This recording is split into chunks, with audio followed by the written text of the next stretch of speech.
Elvis Presley didn't know who he was talking to. He tried to intimidate the wrong Beatle. Los Angeles, August 1965. The air hung heavy, thick with the scent of jasmine, exhaust fumes, and the unspoken tension of a changing world. Elvis Presley, the undisputed king, held court in his opulent Bel Air mansion. But the crown felt heavier now. The roar of the crowd, once a singular devotion, was now divided. A new sound echoed across the Atlantic, a British invasion. The Beatles, 4 young men from Liverpool, their music a vibrant, rebellious force that threatened to eclipse everything that came before. And tonight, they were coming to his house. Elvis, once the very definition of rock and roll, found himself a relic in his own kingdom. His films were forgettable. His music diluted. The raw edge had softened, replaced by a polished and manufactured sheen. He saw the headlines, the screaming girls, the sheer, unbridled energy of the Beatles, and he felt the tremor of his empire. John Lennon, the sharpest, most cynical of the Fab Four, felt no awe, only a detached curiosity. He admired Elvis's early work, the primal scream that had ignited a generation. But the current Elvis, a cartoon, a caricature. The meeting had been orchestrated by Colonel Tom Parker, Elvis's shrewd manager, and Brian Epstein, the Beatles' elegant impresario. A diplomatic gesture, a passing of the torch perhaps, or a subtle assertion of dominance. John knew the game. He knew the weight of expectation, the burden of being a legend, but he also knew his own power, his own truth. As their limousine snaked through the manicured streets of Bel Air towards the fortress of the king, John felt a quiet defiance stir within him. He wasn't coming to bow. He was coming to observe, to measure. Elvis Presley, the king, believed he could intimidate anyone. He had faced down critics, censors, and an entire generation of parents. He was charisma personified, a force of nature. But he didn't know who he was talking to. He didn't know the fire that burned behind John Lennon's sardonic eyes, the unyielding spirit of a rebel who had never bent and never would. Tonight, in the gilded cage of Bel Air, 2 titans would meet, one clinging to a fading empire, the other forging a new one, and the clash would be silent, subtle, yet utterly seismic. By 1965, the Beatles were not just a band, they were a global phenomenon. Their fame was unprecedented, and a dizzying ascent that had taken them from the gritty clubs of Liverpool to the screaming stadiums of America. John Lennon, the intellectual heart and sharp tongue of the group, carried the weight of this phenomenon with a mixture of exhilaration and profound weariness. He was the rebel, the poet, the one who questioned everything. He saw through the glamour, the manufactured smiles, the endless demands. Their arrival in Los Angeles was a maelstrom. Hysteria followed them everywhere. Hotels became fortresses. Every public appearance was a battle against the sheer force of their adoring fans. They were trapped in a gilded cage, their lives no longer their own. John, more than the others, felt the suffocating pressure. He yearned for authenticity, for a deeper connection to his art, beyond the screaming and the pop idol image. He was growing tired of the mop-top facade, the constant expectation to be charming and agreeable. His view of Elvis was complex. He respected the early Elvis, the raw, dangerous rebel who had shocked the world. That Elvis was a revolutionary, a true artist. But the Elvis of 1965, the Hollywood star churning out formulaic movies and saccharine soundtracks, was a disappointment, a cautionary tale. John saw a man who had sold his soul for comfort, who had allowed the machine to consume him. He feared that fate for the Beatles, for himself.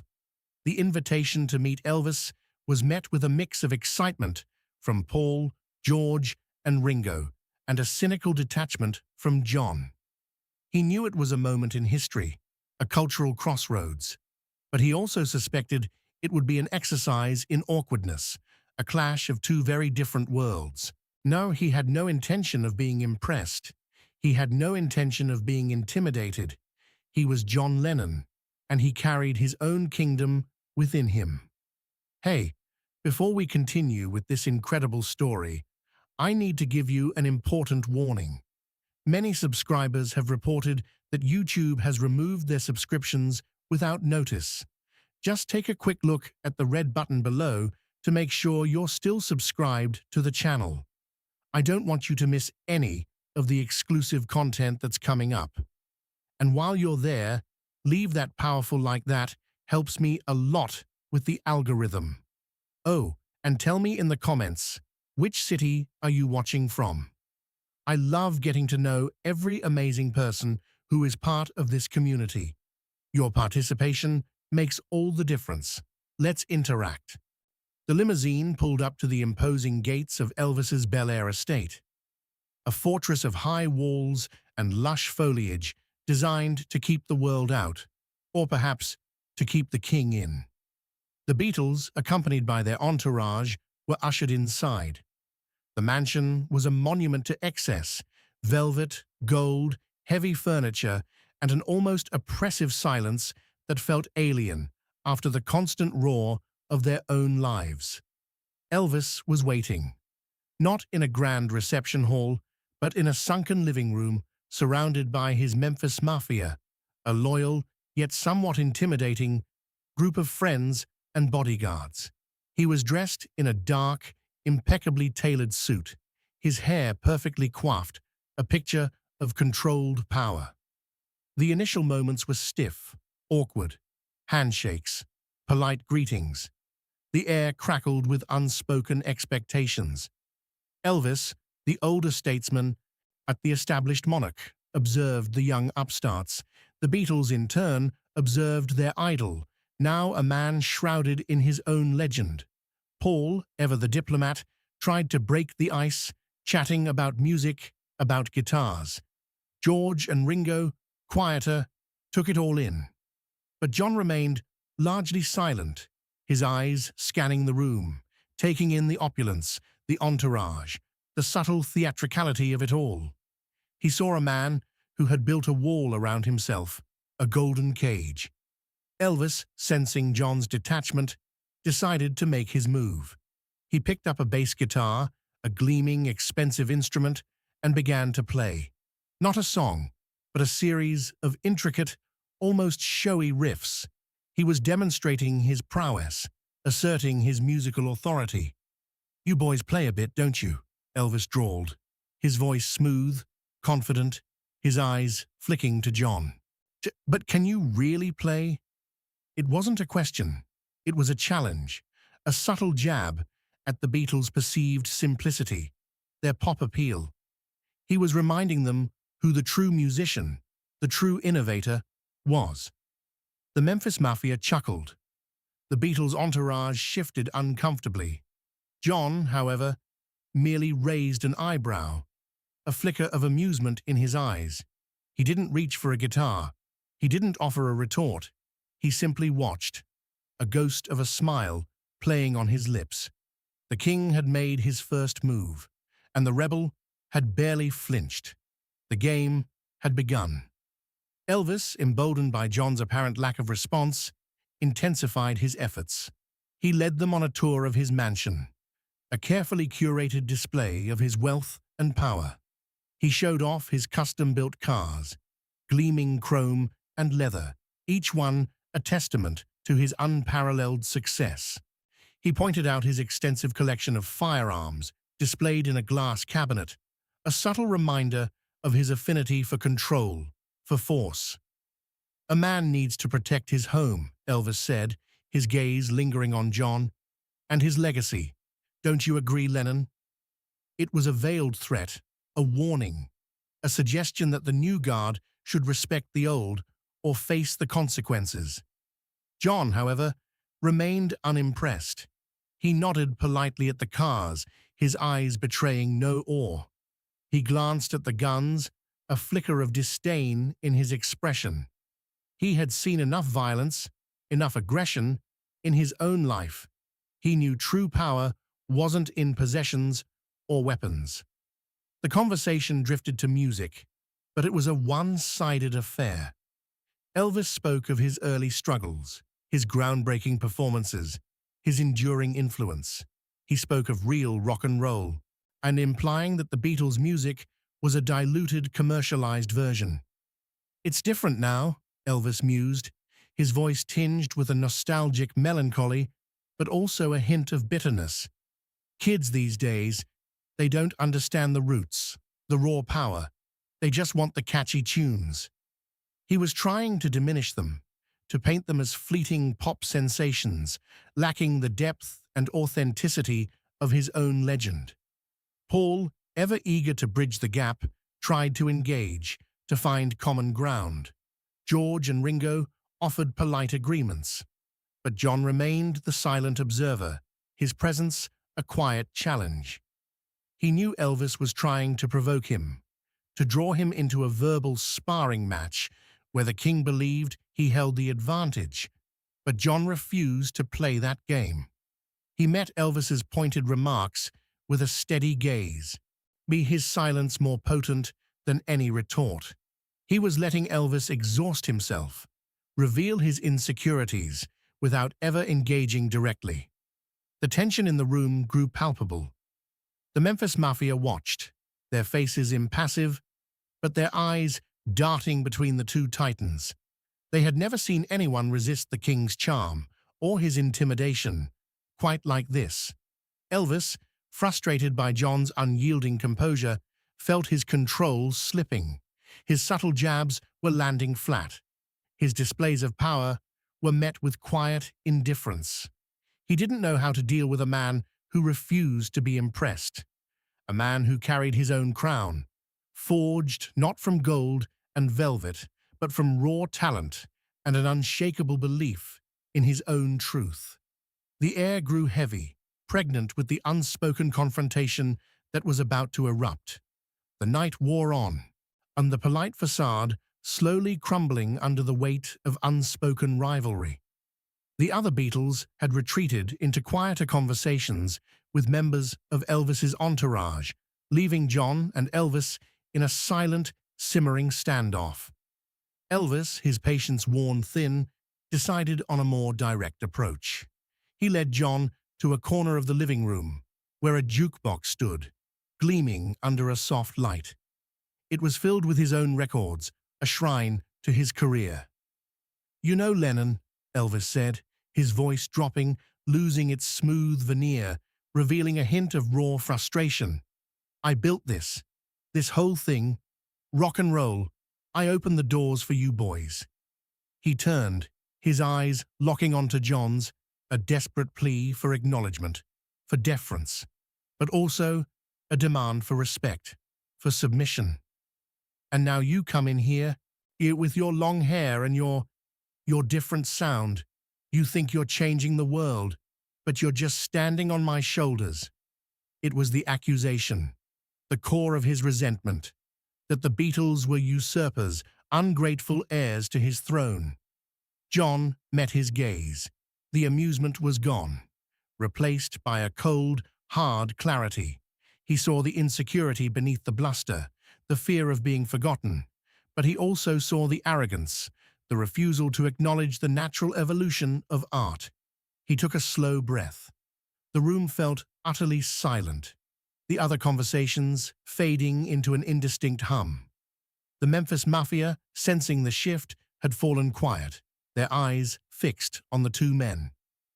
"Elvis," John said, his voice low, steady, cutting through the tension like a razor. He didn't raise his voice. He didn't shout. He simply spoke with an unyielding truth. "You opened the doors, yes. You kicked them down. And for that, we're grateful." He paused, letting the acknowledgement hang in the air. Then, his eyes, sharp and unwavering, locked back onto Elvis's. "But we didn't just walk through them, Elvis. We built new ones. and we're kicking those down too. It wasn't an insult. It wasn't a challenge to a fight. It was a statement of fact, a declaration of artistic independence, a refusal to be confined by the past, even a past as monumental as Elvis's. Elvis froze. His jaw tightened. The anger flared in his eyes, but it was quickly replaced by something else, a flicker of understanding, a dawning realization that this man, this John Lennon, was not like the others. He could not be intimidated. He could not be controlled. The king had met his match, just not in a battle of guitars or charisma or even record sales, but in a clash of wills, a confrontation of two unyielding spirits. And in that moment, the entire room fell silent. The show had stopped. The true nature of their meeting, the unspoken rivalry, had finally been laid bare. The silence that followed John's words was profound, almost suffocating. Elvis stood motionless, his face a mask of conflicting emotions, anger, surprise, and a grudging, almost painful, respect. He had expected defiance, perhaps a witty retort, even an argument. But John's calm, unyielding truth had disarmed him. It wasn't a personal attack, it was a statement about the relentless march of time, the inevitable evolution of art.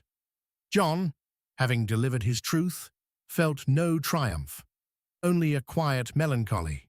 He had seen the king's vulnerability and the fear beneath the bravado.